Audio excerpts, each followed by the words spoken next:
Check your watch. It's now. That means it's time for a Sam Roberts Now review of Unknown Number, the High School Catfish, the documentary that is on Netflix. And can we first take a moment of appreciation for Netflix and the fact that they are finally putting on a documentary that is just that, a documentary, not a docu-series, not a documentary split up into 3 parts, not a documentary series where you get the meat and potatoes in the beginning and ending episodes, and then they just stretch and stretch and stretch in the middle. No, it's one part, it's one sit down, it's one watch, and you get one of the most interesting stories that you're going to get in a Netflix documentary all year. I mean, it took real discipline to not stretch this thing out over multiple episodes, and I applaud the fact that it happened because you get it in this one concise package, and you're absolutely, or at least I was, glued to my television the whole time. So we're going to have spoilers here. We're going to go over the entire story. So if you haven't seen it yet, go see it. Or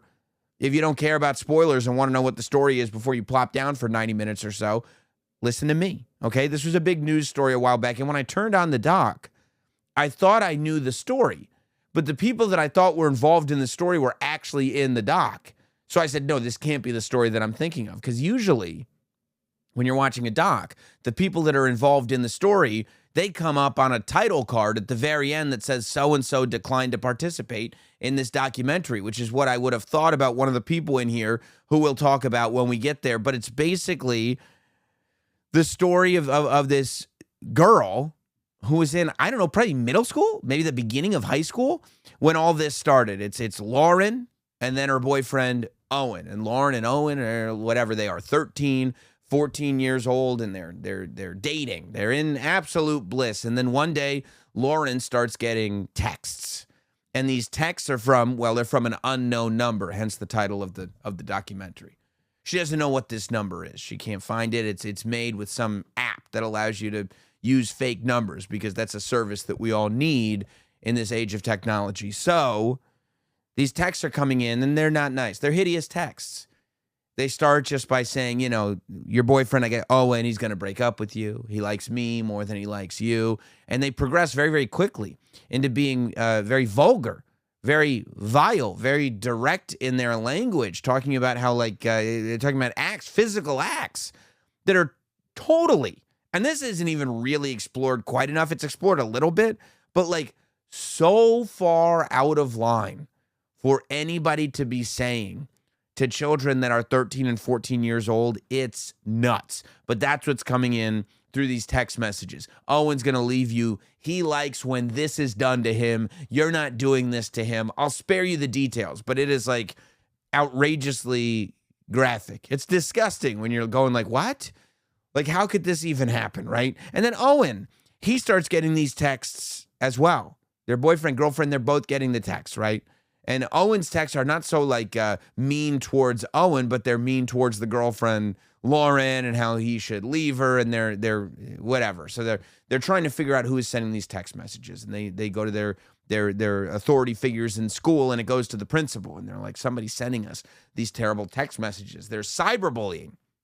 Because it kind of goes even beyond cyberbullying. It's like harassment. These texts start coming, I mean, fairly often, fairly quickly. You know what I mean? In batches, I'm talking about dozens of texts a day. And the principal goes, well, we're going to get to the bottom of this. Which, you know, any public school principal, when he says we're going to get to the bottom of this, probably not. But he's on the case now. And then Lauren goes home and tells her mom. And she said, this is terrible. We got to figure out who's doing this. And then the mom calls the principal, and the principal's like, yeah, we're on it. And then Owen, the boyfriend, goes home and tells his mom. And the mom's like, this is terrible. And that mom calls the principal, and the principal says, yeah, we're on it. And then Owen's mom and Lauren's mom start talking, and they say, we got to figure this thing out because somebody is harassing our kids in a despicable and disgusting way. And they go and they start saying, well, what's happening here? And the principal starts questioning people. And going like, you know, other students, are you doing this? The students are saying no. Are you doing this? The other students saying no. The moms, they call up the principal at one point and they go, you know what we need to do? We need to have a meeting that we host. You need to get all the parents in the school together and we need to talk to them and tell them to check their kids' phones. And the principal says, yeah, that's not happening. I'm not letting parents host a meeting for other parents. I'm not going to do that. And so it gets to the point where they've got to get the authorities involved. They go to the local police, and the sheriff's department gets involved. And this sheriff starts looking, because as this is all happening, these texts are coming, and they're vulgar, and then they start to get really like hurtful and harassing to this girl, Lauren. And Lauren's just sitting there and while she's doing the interviews for this doc, she's clearly emotionally disconnected from the whole thing. I cannot imagine, for an adult, this would feel like such an invasion, feel like such a difficult thing. For a child, I could not possibly imagine how a child could just keep waking up, and then these texts are coming at night, and then they come first thing in the morning, and they're it's just all the time, and nobody's doing anything about it. Nobody can figure it out. And then I'm going why wouldn't you just change these kids' numbers or take away their phones altogether? I mean, I guess, you don't want to take away their phones and make them feel punished because of it, but I would kind of be like, hey, why don't you just give me your phone? Or get a new number and only tell your very close friends about it. Except that, you know what they say in it? And I think that this whole philosophy, I think when it comes to a lot of things in life is absurd. They go, well, why should we have to change our number? We're not the ones doing anything wrong. And it's no, you're not doing anything wrong, but it could make your life a lot easier. Sometimes, even though you shouldn't have to do it, a thing is happening. And what's the path of least resistance? What's the shortest road to take to get this to stop? Maybe just change your number. Well, why do I have to go to the work? Because it's a lot less work than trying to figure out who's doing this and have to deal with it for weeks and then months. And then it literally gets to the point where they're dealing with it for years. And they start finding their groups of friends. They go, well, who doesn't like Lauren? Who doesn't like Owen? And they finally get to this place where they find this friend that Owen grew up with. Because again, these are kids, 13, 14, getting to be I don't know, maybe 15. And it's like Owen had this female friend that had been his friend since he was a little kid and probably had a crush on him, but then he started dating this girl, so she was jealous. And they go, okay, well then it must be her. And they clearly kind of made it look like, okay, we can't prove it, we have no evidence, but it was probably you. And the parents are led to believe that look, we think it was her. And there's nobody can find anything. But this poor girl is it wasn't me. And the school kind of thinks it was her. And it gets it's clearly just this mess of total discomfort. And it makes you go in this world where all these kids have technology. The fact that schools and the police department and all these people can't figure anything out when something like this happens. I mean, nothing is terrifying. So they get to the point where now Lauren and Owen, these two kids, they're not even together anymore. They've broken up as a couple, right? And the whole time you're watching this doc, the story's being told by Lauren and Owen's mom and Lauren's dad and the principal and the sheriff. They get everybody in this thing. And the mothers keep working on this thing, and they keep calling each other, and they keep trying to be their own, little detectives.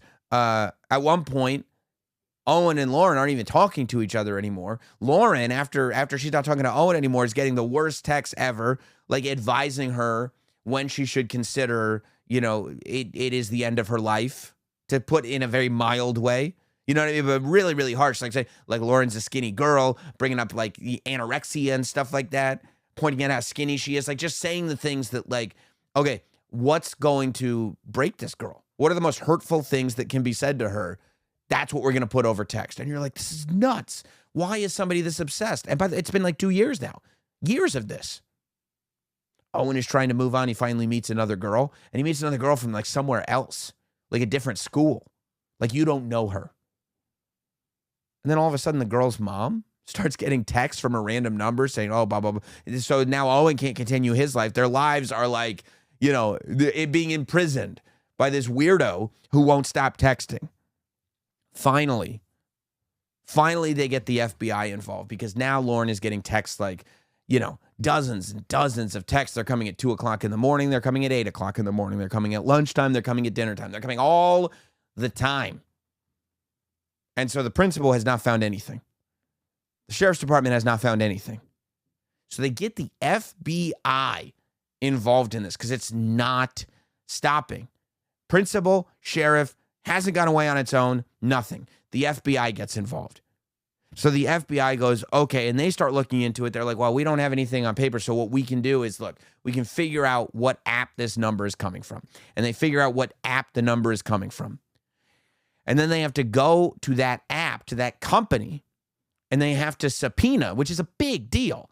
They have to subpoena all the records of the IPs that this number is coming from, and then get all the IPs and go through everything, right? And they're going through all these IPs. They get it. They get the subpoena. They go through it. They go to the app. They get the subpoena. Now they're going through like all these IP addresses that they have. And there's only one IP address that they can trace back to anybody that's associated with these people's lives at all. And it is an IP address that repeats a few times. And it's not the friend that they've been blaming it on the whole time. And this is where the other shoe drops. The IP address goes back to this girl's mom. And you realize the girl's mom is the one that's been texting the girl. And I'm going, why the hell is she in the doc then? And she's a talking head in it. She's doing interviews for it. Like, it's like, this is kind of normal what I did. And it's like, this is literally the furthest thing from normal that you did. And she's just sitting there like, no, you got to understand. No, I don't have to understand. There is no understanding here. You're like cyberbullying your daughter. And I'm going, why would this happen, right? And so at first you're like, there has to be a mistake. There's got to be another twist coming in this doc, right? And it's not coming. It's not coming. And they go, okay, they have police body cam footage. And the police are like, okay, we got to find the mom now. And they go to Lauren's house where the mom is. The mom and Lauren are there. And the dad's at work. And the police go, okay, and they approach Lauren's mom. And they go, hey, do you have your phone? And they kind of let her know, just so you know, we did an IP check, and we know it's all coming from your phone. We know it's coming from your IP address. So we know you've been doing it. And like, they don't ever get Lauren's mom to actually confess to all of it. But you can also see her face is like, she's breaking. Like somehow it feels almost like you're waking a sleepwalker. Like she's been living this thing over here that has no consequences, that she's probably not even processing that she's doing because she's nuts. And now this guy is looking at her going, you're the one who's doing this. You're at the center of all this. And slowly realizing that it's over, right? And so the police call the husband to let them know the husband's got to come home from work now to be a part of all this. And the police have her phone, and the police talk to the husband before he gets in, and the husband goes like, yeah, they go, we got her phone. And the husband goes, well, did you get all her phones? And they're like, huh? And he's like, well, she works in tech. She's got more than one phone. She doesn't just have the one phone. And the police go back in the house, and it's really interesting, too. You realize what police have to go through in situations like this, because they go, listen, we have a search warrant. We can turn your house upside down. We can destroy everything. We don't want to do it. Can you give us your other phones? And she goes, yeah, hang on. And she goes and she gets the other phone and she gives it to him. And now multiple devices, because I said she works in tech, right? That's what the dad thought. She works in tech. And the police officer's talking to the dad privately, and goes like, well, we know she hasn't been at work in well over a year. And the dad's like, a month. She hasn't been at work in a month. Like, unfortunately, she got laid off a month ago. And the cop's like, no, over a year ago. And the dad's like, no, a month. The cop's like, it's been over a year. And you realize that, like, the mom's been lying about everything. And that tripped me out, too. Like, the idea that there are couples, and I guess this happens, that just on whatever level get so sick of each other that they have no idea what's going on under their own roof anymore. They don't know what's going on in their own house anymore. They don't know what the other's doing. I feel like if my wife was telling me she had a job for, like, over a year and just didn't, I'd probably figure it out at some point. But then you find out the mother is the one doing all the finances. So the mother's like, yeah, I'm earning a paycheck. And the dad never sees it. And then we find out that that's why the mother is behind on the bills. The mother's taking care of the banking and paying all the bills. The dad has no idea that the bills aren't getting paid. And then they go into, like, that means they lose, like, after this, like, lose their storage units. So all their property's gone. They haven't been paying the rent. They haven't been doing all this stuff. There's just been this whole, I can't imagine. It's like, You know that things aren't good with the wife, but you don't realize that right under your nose, your life has been being destroyed. And you probably should have a little bit more awareness of your own life, especially if things aren't great in your relationship. But things happen, man. Things happen in this life. So all this is going on. And the dad's sitting there like, you've been lying about this, you've been lying about that. The mother gets taken away. The mother, obviously the mom and the dad end up separating. The mom is sitting there still a talking head in this doc. Like, what are you doing here? The dad's in the doc going like, yeah, who would think? No human being who creates a life, and they just create a normal life, right? It's one thing if you kind of have this life of chaos and it all comes crashing down. That's like, while yes, you don't see it coming usually, you also know you've created this environment where it could happen. When you don't think you've created an environment where that stuff happens and it just one day it's all in your lap, oh, nuts. And this poor girl, right? So the mother ends up saying, and she says this in the doc, they're like, did you, from the beginning it was you? And she goes, no, from the beginning it wasn't me, somebody else was doing it. And I wanted to find out who was doing it. So I started texting her outlandish stuff, hoping that she would say in public, this is the text I got, and the person that was actually texting her would overhear it and expose themselves. And then I just got, carried away for the next year and a half. And it's like, I don't believe that story at all. And there is no evidence, by the way, that anybody else ever did this. I mean, that story is nonsense. I don't even sort of believe it. I believe that one person was texting this girl, was texting her boyfriend, ex-boyfriend, was texting her ex-boyfriend's new girlfriend's mom. It was always this mom who's got these dead eyes going like, and she's in this doc going like, look, you're probably going to think this is crazy, but it's like, no but. You got real issues you got to deal with. And they're affecting everybody in your life. And so the mom is like sitting there explaining, right? And the doc producers, they ask this good question. They go, well, weren't you worried that she was going to follow through on the horrible suggestions that your daughter was being given in the text that you were sending her? And the mom goes, no, because she always had me to talk to. And I go, that's it. It's like Munchausen syndrome. I said it to myself. I felt really good about figuring it out. I felt like a detective. I felt like I could have had a psychology degree. I said, that's like Munchausen syndrome by proxy. Like Misha Barton had in The Sixth Sense. When the mom keeps making you sick so that she can take care of you, this is the psychological version of that. Where the mom is sitting there, right? The daughter is getting older. She's now got a boyfriend. She's becoming a teenager. She's creating this life outside of her parents. And her mom doesn't want to let go. And at the same time, her mom lost her job, has nothing going on. And now her daughter is kind of becoming an independent person. So what can she do? She can destroy her daughter's psyche and put her through trauma so that her daughter comes to the mom to feel better about all this. And I 100%, as soon as she said no, because she had me to talk to, I was like, this is what it was all about from the beginning. And then right after that is when the talking heads go, there's something called digital Munchausen syndrome. And I go, okay, I didn't know about the digital part, but I did nail the Munchausen part. And to me, I think the Munchausen part was a little bit more impressive. So a little pat on the back. Again, this was only a thing I said in my head, so there were no witnesses. So I am glad I'm making this video and putting it on the record so people can then go on for generations and say, Sam knew it was Munchausen 30 seconds before they said it in the doc. I just, that should be out there. But yeah, I'm like to me, and I'm not a professional. I just do this. But I go, that's what it was. She wanted to feel closer to the daughter. She had lost her connection with her husband. She had lost her connection with the professional world. And dude, this lady was photoshopping stuff. This lady was making genitalia references. This lady was, this was her full-time job.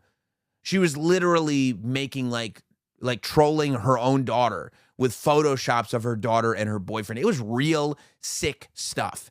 And now the mother of the boyfriend, what's his name? Owen.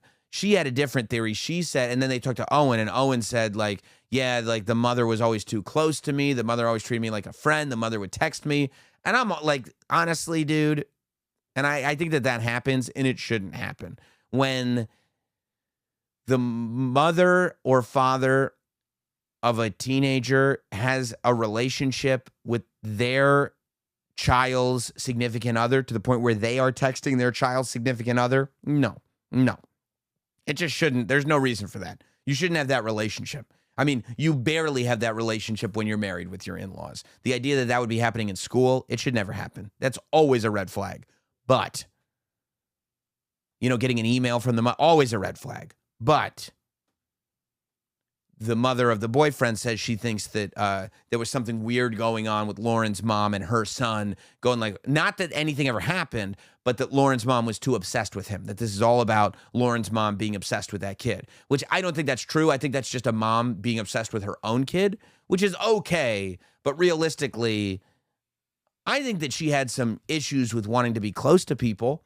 And I think that it probably relates back to her own daughter, but I don't think she had that. I didn't buy into that based on the evidence that I saw only in the doc. And there could have been more stuff that I didn't see. And I'm always open to seeing more evidence.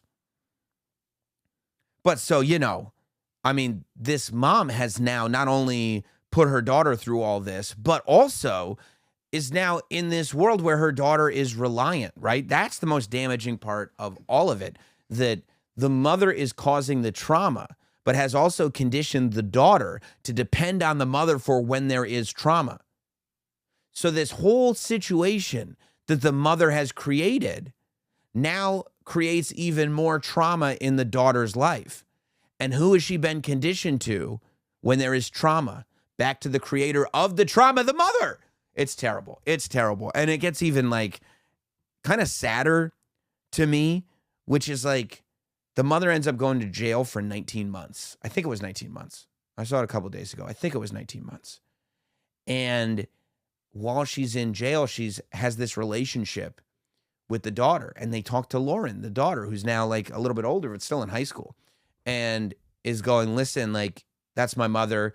I need a relationship with my mother. So I just kind of don't think about this stuff. And it's man, that is so that. Talk about a cycle of abuse. And maybe, who knows, maybe the mother had her own trauma that she's now working through. But God bless this girl's dad, who's making sure he's a part of her life. And they go hunting together and have experiences together and trying to make things as healthy as they can be. And I think the mother is banned. Now the mother's out of jail, which, I mean, I would put her in jail for as long as humanly possible. But she's out of jail, but she's not allowed to see her daughter. But I guess, but her daughter really wants to see her because wants to have this maternal figure in her life because she always had this maternal figure in her life, even though the maternal figure had this Dr. Jekyll, Mr. Hyde. I'm not 100% sure whether Mr. Hyde was the bad one or Dr. Jekyll was the bad one, but the bad one also existed and was the cause of her needing this maternal figure. It's just really, really rough and sort of like a shocker when you see it all happen. And the fact that the mom is even in the doc, to me, makes me go, I don't know that anything is better. I just hope that this daughter can get through it. It is a really sort of nuts, edge of your seat type of doc. You are following this journey the whole way. Even from the beginning, I was like, oh yeah, this is the story with the mother, right? And then the mother shows up as a talking head. I go, oh, that must have been a different story. There's no way this could be the mother because she's in the doc. And then she's in the doc explaining why it's kind of normal what she did. It's not even a little normal. And she kind of makes herself into the victim. That's how you know, that's the danger of narcissists, is that she sees this and she goes she feels she didn't feel, she didn't come across as feeling bad for what her daughter's going through. She came across as thinking of herself as a victim. And that in and of itself is, to me, evidence that nothing has been worked out. I would recommend this. This is one of those docs that you and your friends are going to be talking about. This is one of those docs that you and your coworkers are going to be talking about. This is one of those that I think we all need to see so we can have these conversations. Because even if you don't want to talk about it on a deep psychological level, it's just nuts. If you like to talk about stuff, yo, did you see that? That was crazy. This is the doc for you. Let me know what you thought about it. Leave it in the comments. Make sure you're subscribed. We're going to keep coming out with these Sam Roberts Now updates. And, people go, well, when does Sam Roberts Now comes out? It comes out now. That's when it comes out. We're going to have emergency drops. We're going to have, topic videos like this. So subscribe to the channel. Watch the vids if you enjoy them. Leave comments. And we'll see you whenever it's now.